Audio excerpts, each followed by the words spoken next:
Happy Saturday, ladies. Feel free to hang out with us, camera on, makeup or no, because we'd love to see your shiny faces as well. I'm Tammy Alvarez and Michaela, it's good to see you. It's been a hot second. Come off of mute and tell me how you're doing. I can't wait a minute. I'm good. I'm good. Things are really good. Excellent. So I loved your ribbon cutting for your business. Was it last month? July, Yeah. June, Was it that long ago? My goodness, this July. this I don't, yeah, it's been a whirlwind, but yeah, no, things are really good. Excellent. Well, I'm glad you're joining us today. I was happy to see your name on the registration. I was like, oh, I haven't seen her in a hot second, so that's good. And I just moved, so I'm like in the middle of unpacking a million things. Oh, So interesting. I saw that your background looked a little different. I wasn't sure if that was by design or not. yeah, So just ignore the chaos behind you, right? And just lean into to the next hour we have together. That's great. And let's see if we got Jennifer and Joanne also. Welcome. Happy Saturday. Thanks for spending some time with us. Feel free to say hey in the chat if you are in listen only mode or join us on video. I'm here with Tiffany O, my partner in crime, talking about rising and thriving. And it is absolutely going to be an action packed hour. So I want you guys to get into activate mode and to sit back and relax and enjoy the ride is not how we roll here. So everybody, it's a participation sport for sure. um, and so let's go ahead and get us kicked off here. So I remember so vividly this one moment in my corporate career. And my peers and I were sitting in a conference room, and there was this massive mistake that had just happened. I mean, there were client impact, it was regulatory impact, and quite frankly, he was losing his shizzle. I mean, screaming like a lunatic off on this tangent. And I'm looking at my peers and I'm thinking to myself, is anybody going to do anything about this? And quite frankly, it was my team that screwed up. So I was definitely feeling like the banana in this picture right now. I was like, oh my God, this is a hot mess. But we were all responsible. But at the end of the day, it was my team that made the biggest mistake. But no one was saying anything. And everyone was just letting him on this tirade. And so finally, I had to stop and say, John, are you done? Like, can we work on solving this problem? And he stopped dead in his tracks. And I thought for sure this was the moment I was going to get fired. And he's like, yeah, I'm done. Let's get back to business. And I could just see the collective just sigh of relief from my peers. But there was a reason that I was able to feel like the banana, but show up like the kid. And that's because throughout my career, I had learned how to do these 5 power moves that we're going to talk about today. And I learned them gradually over time, perfected them everywhere from the break room to the boardroom. And that's what we're going to spend the next 30 to 40 minutes talking about is what are these power moves that actually make a difference in letting you level up, play bigger, and work with that level of confidence that you know you need to have to make the impact you are here to make. And so when we think about how we want to show up as leaders, I want you to always keep this equation in mind. And any of you who know me know I do not like math. So as long as there's words in here, I'm okay. You start putting letters and numbers together and peace out. I'm going to have to get you somebody else to work with. But when you have self-awareness, which is so important, and you sprinkle that level of clarity that comes from having your purpose with a little bit of ambition, you, my friend, are on to your next big thing. And that's what we are excited to be able to give you some actionable items to take today and get them started on Monday. I'm Tammy Alvarez, and I'm the founder of the Career Winners Circle, where we empower business leaders to make a big impact and love every single Monday morning again. And I created Own Your Power about 6 years ago to help women in leadership not just survive, but thrive and get where you want to go and be able to own that room when you get there. And this time, though, I am here with my partner in crime, Tiffany O, who I am so excited to be working with. So, Tiffany, why don't you spend a little bit of time introducing yourself to the team? Oh my goodness, Tammy, I am uber excited to be here with you and with this group of phenomenal women. This is a beautiful journey that I've been on with you, having had you as a coach when I got my first corporate job, first VP in corporate America, and had you at my side. So I can attest to the beauty of being able to own your power. Everyone, my name's Tiffany O, and I'm currently the Chief Visionary Officer for Virtual Partner. Now, this was a brand I created in 2007 to provide operational and tech support business strategy to entrepreneurs that were, in particular, women in business doing their thing. But in 2024, I was able to crystallize my focus to have that clarion call for executives to reinvigorate humanity in the workplace and a path for women not just to rise in leadership, but to thrive along the way. And that's why these sessions are particularly important to me, and I'm passionate about this. Tammy, I can't wait for us to dig into these power moves today. All right, well, let's get started. And just so y'all know, Kelly Brace is here. She is our ninja. She is going to keep us on track today and help manage the room for us. So now that we have all of our introductions done, I want to share with you some case studies and some case history about Own Your Power and where it's played a part so you can start to trust what you're hearing today. And we brought Own Your Power to Cornell University a few years ago. And what they found is that in their postgraduate study group in STEM fields, so science, technology, engineering, and math, Cornell had accomplished something no other Ivy League school had accomplished. They had gender parity in STEM. So they had just as many women as men in these STEM studies in their postgraduate program. Now, Cornell, being an Ivy League school, has a very, very rich entrepreneurial incubator program. They've got the right people with the money, the connections. So all of these ideas that come out of this university and the different colleges can flourish. But what they found was that in the incubator, there was only a 70-30 representation. So 30% of women were showing up, even though they were 50% of the population. And Cornell wanted to fix that. And so we took these women who had the most brilliant ideas to save the planet and to change our lives and brought them through Own Your Power before they went into the incubator. So they felt ready for prime time. And it worked like a charm. These women showed up, they competed, they won, and many of them have their own businesses today with the inventions that they had in mind. And we've brought this level of empowerment to Experian in the financial services space, to Quest in the healthcare space, and to companies like Matchcraft, who actually designed the bidding system for Facebook advertising. And so they're in that whole black box, what I call of, the mystery of online advertising.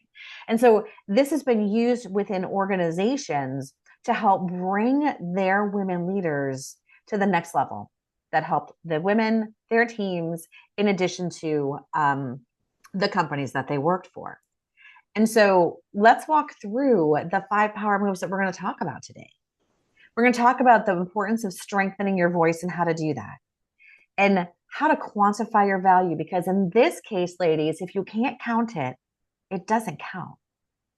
And why growing the right community is important, how to take risks through uncertainty and complete opaque data, and then ultimately how to find your courage, because with that courage, you can take action on all these other things. So I'm curious in that chat window, with the numbers 1 through 5, which of these 5 power moves are most interesting to you to help you level up in your career? And as you are chiming in on that chat window, Kelly is going to pop up a poll that I want to get your opinion on. Now we got number 2. Okay, so as you're popping in that information, let's also look at the poll that we've got on our screen right now. And let's talk about, which outcome do you wish you achieved more often? Strengthening the voice. Excellent. Thanks, Joanne and Michaela. All right. Let's see. All right, looks like we've got our room. Okay, I love this. So from a communication, from a voice perspective, Kelly, go ahead and show those results. We've got people who really want to get more comfortable sharing your opinions, especially the ones that are going to be a little bit controversial, and making sure that you have that clarity during conversations. So I think that is absolutely fantastic. Thank you for chiming in. Tiffany is oops, hang on a second. There we go. All right, Tiffany, take it away. In terms of being able to be an echo, not a voice. Tammy, I'm not surprised by our survey results today. This is of the five points that we put up. This last one around avoiding sharing our opinions, even if they might be controversial, and people really wanting to get more comfortable with that, is common with women in leadership positions, primarily because we face a higher level of scrutiny, and there may be this fear of backlash. So when you think about this solution, our power move number one, strengthening the voice, being a voice, not an echo. We think about all the statistics of, this fear of backlash and what the studies are telling us, how we can make this shift. So let's think about our voice. It's very strong, right? It has the potential to be strong. If we think about some powerful singers, they sound beautiful with their big, bold, audacious voices, right? Whitney Houston, Jennifer Hudson, and the list goes on and on and on. But then there are some of us, we may not feel that we are that great of singing except in the shower. But all of us have the capacity to have a strong voice. Really, we need to exercise that breath and vocal cords with our diaphragm. And in the same way, Tammy, we can do that with finding our voice in a boardroom. There are 4 principles. Ladies, get your pencils and pens out right now when we start thinking about what you can do to strengthen your voice, to be that voice and not an echo. Number 1, think in terms of the values of the organizations you're in front of. So know your audience, right? Align to their core values. And in this way, you can be an irrefutable force in the room. When we think about aligning our actions and communications with the organization's core values, now we're going to be presenting ideas through the lens of those shared values, and you're going to have less opportunity to be shut down or to be silenced. Here's the next one. Think in terms of setting high expectations. When we think of having high expectations, now we're going to think in terms of this sports analogy. You don't expect to ski flawlessly the first time you're out, but you also don't expect to fail miserably, or you would never get started. So when we think about strengthening our voice, we need high expectations to reach for so people take us seriously. The next thing we think about is aligning our strategies and goals. This is really important for us when we start thinking about the clarion call. I always like to link this back to the instrument, right? The call to battle is nice, high-pitched, crystal clear. As leaders, we have to think about how are people lining up around and behind us. When we have clear strategies and goals, right, we articulate that vision, we align people around our vision, we are less likely to be overlooked and dismissed when we have that clarity and we communicate clearly and things that support the business objectives. The last one is around consistency, right? So when we show up consistently, then we can oh, yes. When we show up consistently, we're less likely to be dismissed. We built incremental versions of trust, and we have a track record of delivering value. Value is the new piece of the equation. And we're going to talk about that throughout our call. So let me take a moment and have you just take a moment of reflection, get your pen and paper out. We talked about these 4 points. If you were honest, which of the ones do you see an opportunity for improvement? I'd like you to make this your first plan of action. Is it ensuring your actions align with value? Is it communicating clearly? Is it having these high expectations for yourself and your team and holding them accountable? Or is it being consistent in your leadership approach and communication? All right, so now we've got that down. We've talked about the importance of having this strong voice, right? Being the first one to have a note that you're going to speak about in the meeting, not parroting someone else's. Now it's time to quantify the value behind the voice. And communicating your impact sort of in measurable terms is what we're talking about. It will set you apart. So Tammy, can you walk us through what that looks like? Absolutely. So the first thing we're going to do, if it works this time, is that we have another poll question for you. So let's see, Kelly, how are we going to do it? Oh, yay. Excellent. The ninja has worked it out. All right, so let's look at this. How clear are you on the monetary value that you deliver to your organization? So take a second, lean into this and think about it. All right, excellent. So we've got some variance and somewhat. That is fantastic. Love seeing that. we can go ahead and end that poll and share the results. Thanks very much, Kelly, for doing that check-in. Because here's what we get stuck with sometimes. Oops, hang on a second. Anybody who knows me knows you're also going to get some PowerPoint whiplash as we go through this. So apologize for that. That is apparently my superpower when I'm trying to lead presentations. And so too often we align our sense of worth and value to the relationships that we have, to the collaboration that we've got. And a lot of these soft skills are really important, but you need to make sure that you've got some teeth into your value as well. And this is where we talked about if you can't count it, it doesn't count. And so being able to monetize your value in terms that the organization understands and appreciates is going to allow you to show up bigger. And if you are on the front line of things and you're handling revenue, then you've got a pretty good line of sight into the value. I know when I led sales teams, I never needed a performance review. Like, did the numbers hit? If we made our numbers, I was good. If we didn't, we had a conversation that we had to have. But when you get further away, so I've even had roles from sales to audit and everything in between. And when I was in the audit department, I had a really hard time trying to figure out the so what to what we were doing. It's like, yeah, we manage risk and all that kind of fun stuff. Not sexy, but important. But where's the value? And so I'd encourage you to do, if you're not in a, direct revenue type role, is you always want to connect the things that you and your team are doing to at least 2 out of these 3 metrics: time, cost, and quality. Are you getting things done faster? Are you getting things done cheaper? Or are you getting things done better? And when you can really find that time, cost, quality connection that you have from an impact perspective, then you can start to monetize it, because then you've got the data that you need to be able to move forward. And so when you can start to quantify your value, here's what starts to happen. You start to be able to create a brand that is in high demand and in short supply. And when people know that when you get there, I used to be called a lot of things, actually, some not so nice. But anyway, one of the things I was called that was actually not too bad was the GSD girl, right? I got stuff done.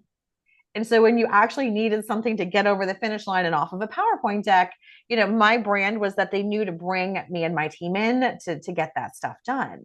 But they also knew that it was going to be done with, laser focus on customer centricity and all of those things. So think about your brand. And what are the first 3 things that people think about you when your name is mentioned? And how many of those things are quantifiable? And how many of those things are a bit more subjective? And so I'd be curious to see in the chat, as you're thinking about your brand, what are the 3 words you think you would like people to think about you? And then how subjective versus quantifiable is the brand within your organization? So share some of that with me in the chat window. That mix of leadership and quantifiable value is the magic. This is the secret to the whole thing. So when the reason I could stand up to my boss, John, despite the fact that it was my team that screwed up and he was hot, was because I knew that we were saving the company millions of dollars. And I also knew we were not going to be perfect. So these mistakes were going to happen. But if I didn't know the monetary value, I probably would have thought twice before having the courage to step up and ask him to take, just to relax for a hot second and let's focus on the real problem at hand. Joanne, I love the words for your brand. That is fantastic. The third thing you want to think about is being that go-to person for something important. A lot of times we find ourselves very busy, but we're busy doing what I call doormat projects. These are projects that get done because no one else wants to do them, not because they are mission critical to the organization. So I want you to think about, what are you the go-to person for? Are you the GSD girl? And if so, for what? And then make sure that you're leaning into the things that are high value to the organization. And then the last thing I'm going to talk about today with value before I turn this back over to Tiffany is the goalposts are always changing. So don't assume because you've lasered in on what good looks like and you're at the cool kids table and you know that your value is in high demand and in short supply, that it's always going to be that way. So always test and challenge, because we are one reorg away, we're one merger and acquisition away, we're one shift in the economy away from having what good looks like change on us. So make sure that you are always running the right race. And so, again, to activate and to build your action plan, which one of these four are you going to make sure that you lean into more heavily once we are done? All right, so as you're popping that up, Tiffany has a story to share with us today.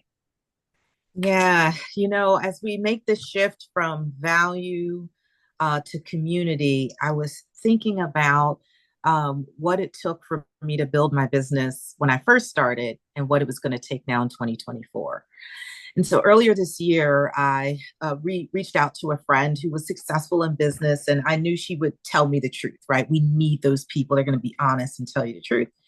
And so I shared my vision with her, and she loved it. And she was like, Tiffany, this is bigger than what you did before, and you're going to play bigger. And she's like, babe, you really need to change your friends, like upgrade your friends is what she said. And I was kind of first, took my breath away. It was like a gut punch. I'm like, wait a minute, my people, I'm loyal, right? She's like, no, here's what I mean. In order to go full out in this new endeavor, you need a different kind of network. And so then she did what was powerful, opened her Rolodex and said, I'm scheduling a retreat. Have you ever been to this amazing place? No, I've never been there. I'm going to get some women together that you need to meet. These are the women that are going to help you get it over the finish line. People like this. And so I then, I could appreciate now the power of a network and really the concept of a power base. Right? These are the kinds of people, Tammy, you talk about this all the time. From this story I learned, like, you need the people that you can mobilize. Like, when you pick up the phone, they're going to respond to the call to action, right? Not just pat you on the back and say, yeah, that's great. Good luck. Good luck with that. You need a power base, right? People that are going to get things done, remove obstacles, open doors, make introductions for you. So 2 things I get from this. One, motivation is about doing what you love, but also it comes from working with people you care about. And this is what Sheryl Sandberg says. And what I add to what Fran says is it needs to be the right people, right? You need to have that right mix. So as we start to think about it, how do we get there? How do we grow our community? A strong network, the concept that your net worth is equal to your network or vice versa. So you need to be able to build that. Oh, yes. So number one, think in terms of the big whys around that. There's some value and benefit you get from shifting to who's in your network and thinking about it. Number one, there's the power of sharing, right? Knowledge sharing, resource allocation. Leaders can tap into their networks to secure funding, talent, et cetera, et cetera. Then there's also this advocacy piece, right? Network members can become more powerful advocates supporting your initiatives and goals. And then collaboration, like what Tammy and I are doing, right? She's facilitating collaboration and an opportunity for me to get my time bouts out bigger. So, so those are some of the big whys around refocusing. But now here are 4 strategies to be able to do it. Number one, start with what you have. Assess who's in your tribe. Just like with Fran, I had no idea how big of a game she played until I pulled up her website and got to know who was in her network. You need to have conversations with people, right? It's cultivation, like that picture that we were looking at previously. Some plants are finicky, so you don't mess with them often, and they just flourish. So these are the people in your network you need to figure out. You check on them occasionally, figure out what's going on, call them when you need them. They rise to the occasion.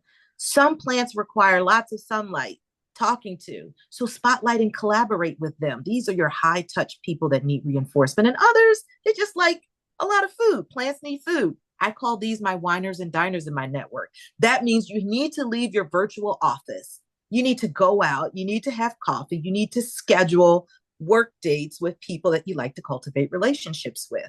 That's number one. Assess who's in your tribe, make them a priority, really focus on your stakeholder engagement mapping. Next, consistent engagement. You can't just do this once. Once you figure out like who your sponsors, your mentors, your power base are, You need to be consistent in engaging with them. Stay informed with what's important to them. Knock on the door and support them. Stand up for them when they have something going on. It can't be this one-way street. You call them, they're there for you, and then you never are there for them. Attend industry events that maybe they may be participating in, and then follow up, maintain contact with them. But here's the word of caution. Sometimes, there always in life, there was the mean girl table. And sometimes we find when we're evaluating our network, we think we have these amazing people alongside of us and behind us, but really they had their hand on the back to push you forward to fall down. These are the kind of people you need to remove from your network, right? They're nice to know, no harm, no foul, but as I say, know your audience. And sometimes you do need to be discerning with that. Another point on discernment is around where you go to find people. I love social media. It helps us to curate our potential power base. But here's the thing. You do not take your car to the parking garage and live there. You go there for a moment and then you leave.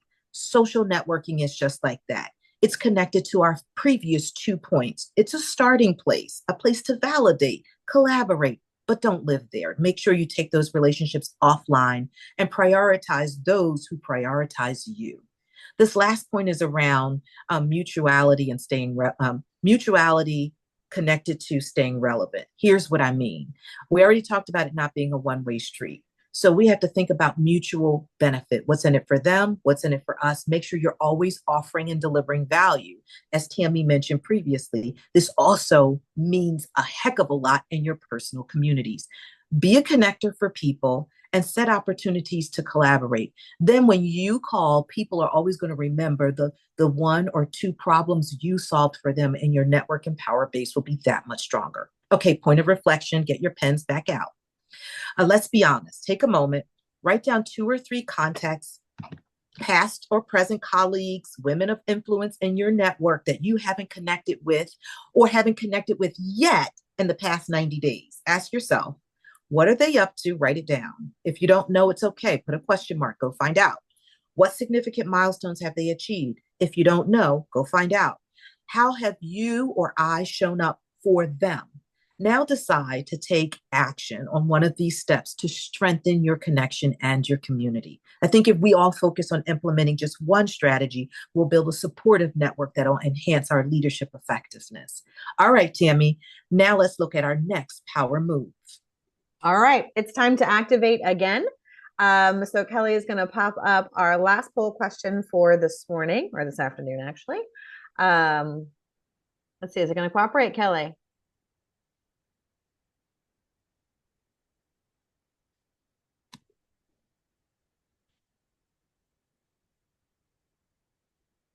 Give it a second. No, it doesn't want to launch. Okay, no worries. Usually the second one was the problem, right? I know, right? No worries. We are going to do this in the chat window instead. So we're going to talk about risk. And so on a scale of 1 to 5, meaning I am fearless and have this down to a science, being number 5, and I am always looking under my bed to see if it's monsters or dust bunnies, being number 1. How would you guys rate yourself on your ability to take the right risks at the right time? So give me a 1 through 5 in that chat window. And we're going to talk about the importance of being able to take risk. Here's some possible scenarios that might show that you're a little hesitant to taking risks. So if you're in this big meeting and now you've got to send out this summary email to the entire executive team, how many times do you have somebody else look at it or proofread it or walk away before you can hit send? And if you're in a situation where you find that you are bringing your team together more than 1 or 2 times to solve a problem, and you feel like you're having the same meeting over and over again because you just can't make that call, there's another potential option or clue for you. And it looks like Kelly might have our poll open. So let's go ahead and do that as well. Okay, excellent. So let's talk about which mindset you wish you had more often when it comes to taking risks. So I'll give you guys a second to do that, and we'll move into those 4 steps that you want to take to be a better decision maker and a better risk taker. So take a second to get those polls completed. All right, fantastic. All right, so we want to get better at not letting perfection get in the way of progress and being better with making mistakes. And those are such things that hold a lot of us back. I know they held me back a lot as I was coming through the ranks because I had imposter syndrome before it was a thing. And oftentimes I was the only woman at the table. I was the youngest leader at the table. And a big secret that I kept is I never got my college degree until I was 40. And it looks like Michaela's got a question. So hang on there just for 1 second, Michaela, and then we'll pop that open if you want to pop that in the chat really quick. And then we're going to open it up for Q&A as soon as we're done here. But what I want you to really think about before we even get into these four is that success and failure are not opposites. You cannot succeed without having failed. So if you are avoiding failure, ladies, you are preventing success. And nobody wants to do that. So we need to get comfortable with that. And thanks, Michaela, for that. I appreciate that. Yes, we all work with that imposter syndrome once in a while, right? And so realize that sometimes we think that kicking the can down the road and just letting things ride for another day, another week, another month, that you'll have more information to be able to make those decisions. But you need to really understand that when you make a no decision, you're making a decision to do nothing. And that is the worst thing that can happen, because then you know what's going to happen? Somebody else is going to come and make that decision for you. And either it's not the right decision or it takes away your opportunity to make that impact. And so staying still is probably the worst thing you can do. But realizing that, if you start to take that experimental mindset where nothing is pass, fail, or good or bad, you're just going to try for a small rev, like a minimum viable product. Let's try that. Let's keep the things that work, get rid of the things that don't, and then do it again. Then that gives you that empowerment to go ahead and fail forward. And that's the best way to actually do that. The other thing is we need to avoid the perfection trap. Anybody who has ever received an email from me knows I've gotten over that a long time ago. The question is there like 4 typos or 10 in the emails that I send? And it is just not my superpower, but I'm going to get out there anyway and share my ideas and get you guys to activate. But do not let perfection get in the way of progress. And again, that experimental mindset is an amazing tool to use to do that. And a lot of times, I know I struggled with this so much. I would make a mistake in a meeting. I'd challenge a question that shouldn't have been challenged, or I say something that was wrong, or I felt like I offended someone in the meeting. And then I would spend the next 2, 3, 4 weeks obsessing over this, only to find out that the other person that was involved in the conversation hadn't given it a second thought. And neither did anyone else in the room. And so let's think about that in terms of we're usually our worst enemies. And so don't be that girl to yourself and give yourself that opportunity to say, no, we don't expect perfection. Told you that in the beginning. And this is part of the process. So that way, when your frenemies come to you and say, told you you'd screw up, you can be like, no, I told you we were going to screw up. And this is what we're doing about it. So you can set yourself back down and get back to work. And then the last thing, and I'm curious to see in the chat window, do you have those people who, as soon as you share a great idea, they're the first ones to tell you all the things that are going to go wrong? And they're the first ones to tell you all the reasons why you shouldn't do this. So if you've got those people in your life, then this is where you need them. Because what you want to do is you want to bring them into a room. You want to tell them your idea and then have them throw up all over you with all the reasons why this is a terrible idea. And then you could use their feedback for your risk mitigation strategy. And so, Joanne, it's those people who love to tell you all the reasons why something isn't going to work and all the reasons why something is going to break. And we all have those people. And they used to drive me nuts because I'm like, could you just be happy about a new direction for 5 minutes? But those people are actually worth their weight in gold, because when they come in and tell you all the things that could go wrong, then you can build those mitigation strategies for that. And so you no longer have to worry about that because you've thought through all of it. So you've got that short-term skepticism. And then when you're looking under that bed, are they monsters or dust bunnies? And so you've done the work And then you can go back to being that long-term optimist to get things done. And so think about these things in terms of increasing your pace, increasing your confidence, making bolder decisions, because we never have the right data. And so this is just a normal that we've got. So I just want you to think through that.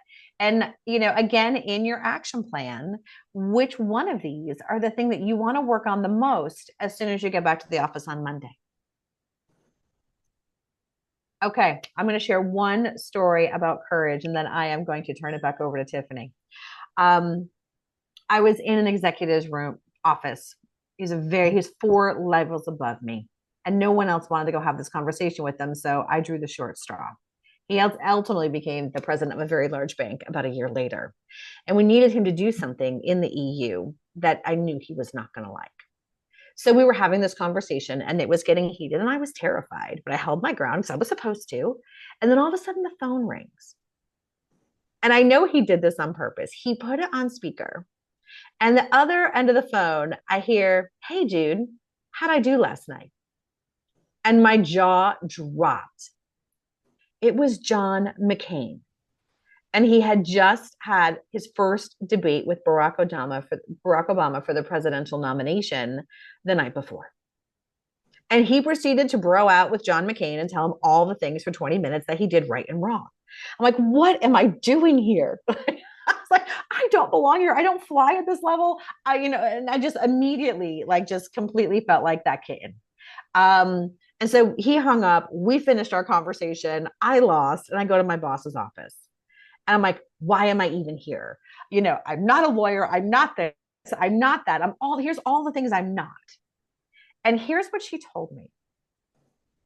She said, you were here because you weren't part of the problem. And you're here because you have the courage to test and challenge and ask the hard questions that no one else will ask. And you are here because you're different. Now, for decades, I tried to hide the fact that I was different because I thought it was my Achilles heel. And as it turned out, it was my superpower. And so I want everyone on our call today to find that superpower. And here's how you do it. Go ahead, Tiffany. Oh, Tammy, what an amazing story. I think what resonates with me about your story, Tammy, is that what your boss told you, or that advice, that mentor, that trusted companion told you, wasn't anything that wasn't already inside of you, right? You just needed someone to remind you of how phenomenal you were. So I am woman, hear me roar.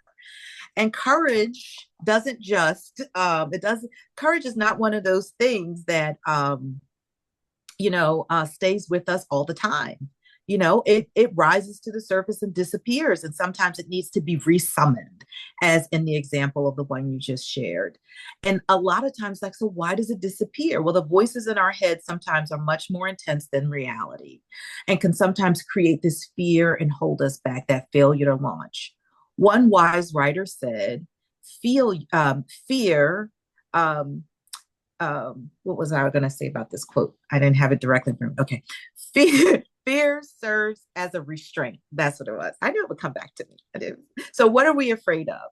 And it's failure. And I think something you said earlier, Tammy, which was really powerful, is that failure isn't the opposite of success. And so when we're talking about summoning our courage, this is all about recognizing that fear of failure. Easy for you to say on a Saturday, right? Yeah.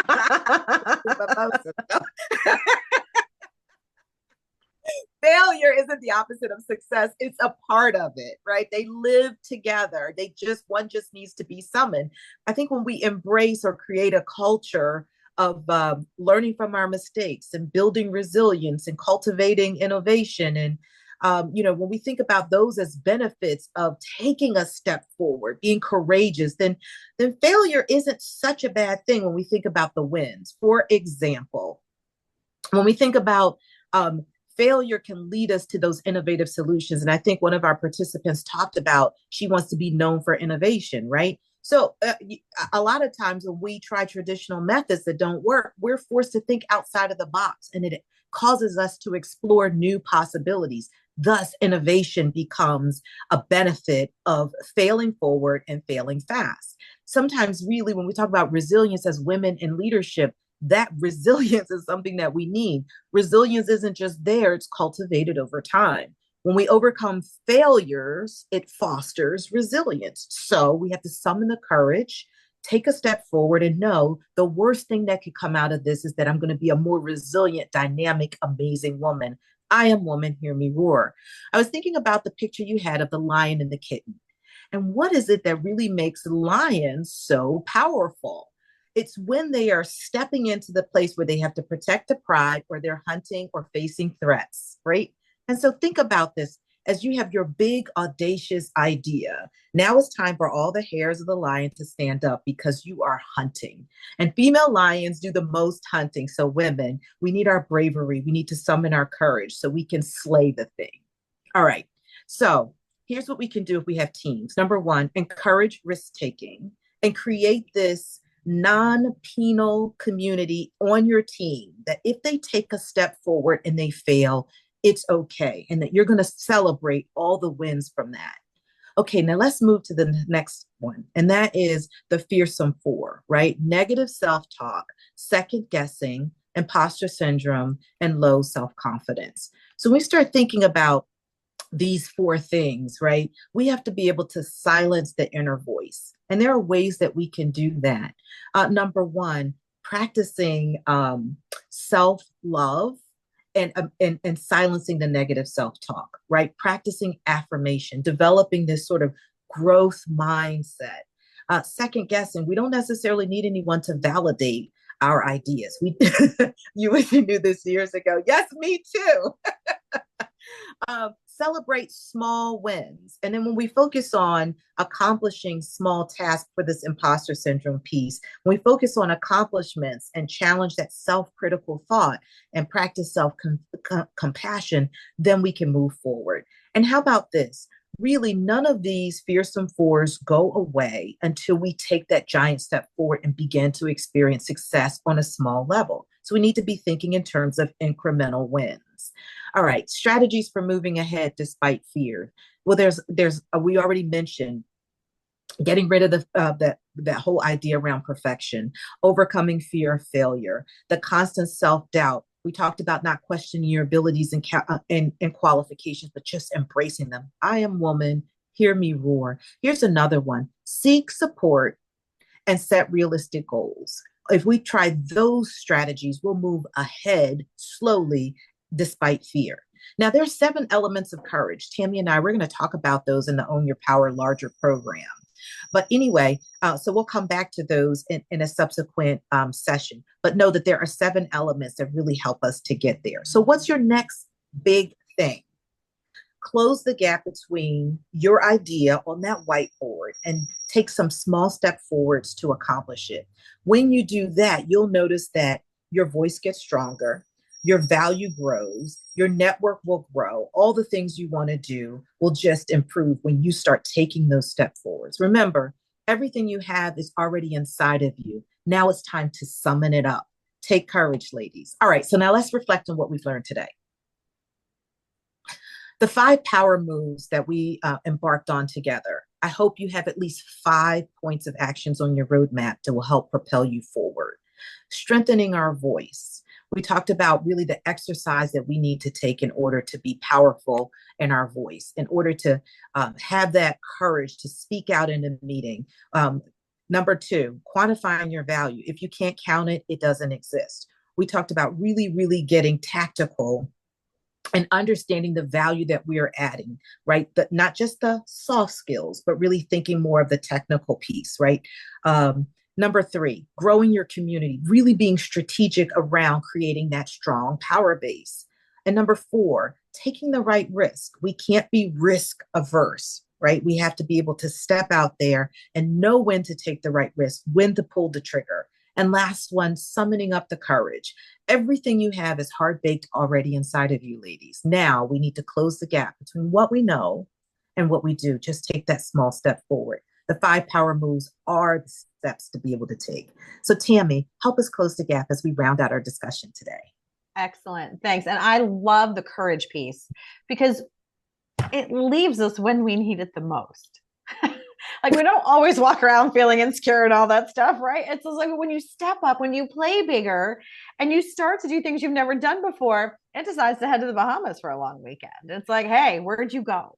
And so when you can really lean in and stop and shorten that cycle and summons the courage that you already have inside of you that decides to take a little bit of a vacation when you need it most, that's when you and your teams are going to notice something different about you, but they're not quite sure what.